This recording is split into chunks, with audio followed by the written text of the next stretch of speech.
and it looks like a couple regions, so that's kind of a bonus. We were able to get that done later. We thought we were going to get 4 games and we were able to get 7, so we're happy about that. The women, you know, they come down in force. We'll have tremendous following from the supporters. The word is out for them too that this is a special event. So some of them get to stay here at the Marriott Frenchman's Reef, and then we fill in some of the hotels throughout the Virgin Islands.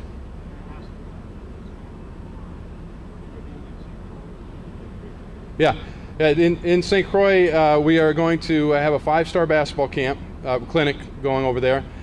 We are beginning to put down some help with the help of the governor and the commissioner. We're going to start putting together some basketball courts. Nike's going to be donating some balls. So we're hoping that begins to reach out in St. Croix. The U.S. Virgin Islands is actually going to be sending some people from St. Croix over to help with the event this year, which is the first time that's ever happened as well. So some of the students from St. Croix are going to be coming to the U.S. Virgin Islands Paradise Jam and assisting. Good question. But Greg, the other half now.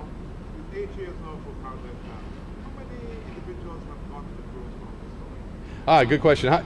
Question is, how many people are in the pros coming from the Paradise Jam?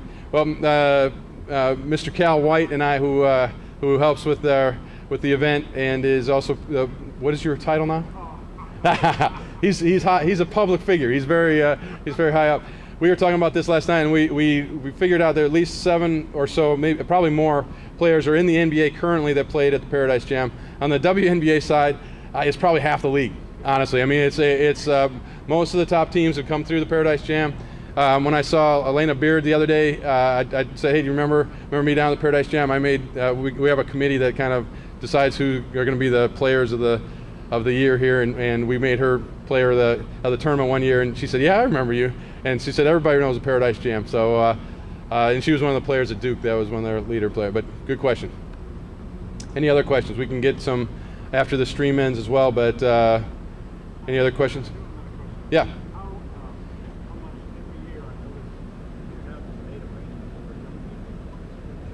Yeah. The question was, what kind of arrangements are made for the young basketball players here on the islands to be part of the event or beyond? I think we've done a pretty good job of opening up the volunteer field from all the different schools. I think we had 1 or 2 schools originally, and now we're trying to get some involvement from all the schools, and they get nominated from the teachers, and it's kind of a privilege to be part of it, and that's definitely one of our things that we've reached out recently, and I think that it's been well responded to, and the volunteers are outstanding. I mean, everybody really enjoys being part of it, and it's just kind of a reflection on the people of the U.S. Virgin Islands. I think that they're such character. Is it true this year that Paradise Jam will be expanded to help the local officials in their craft? Like referee clinics? Yes, there will be. A good question. The question is it true that this year there'll be some officiating clinics for the community?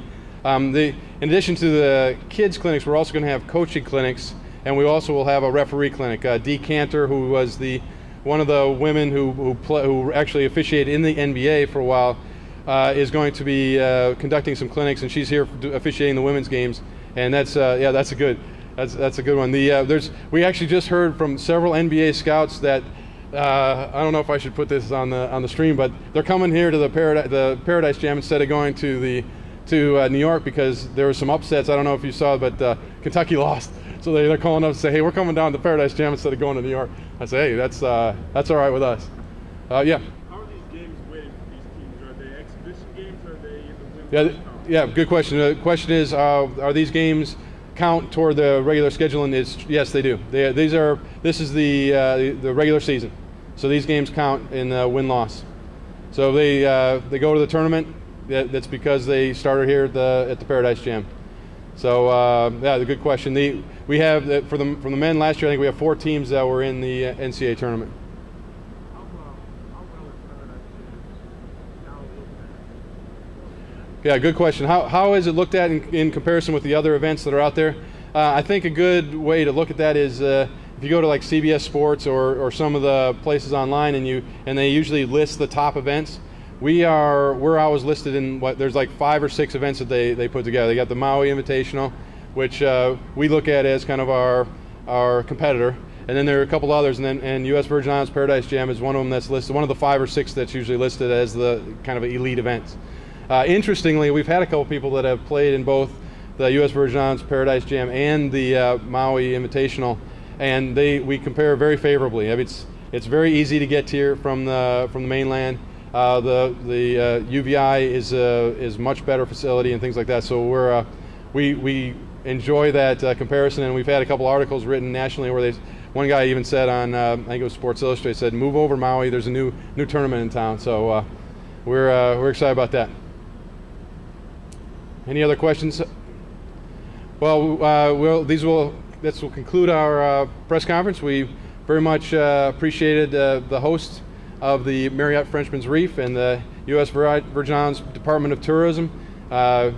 We enjoyed playing over at the University of Virgin Islands, so look forward to seeing you at the gym. Thank you.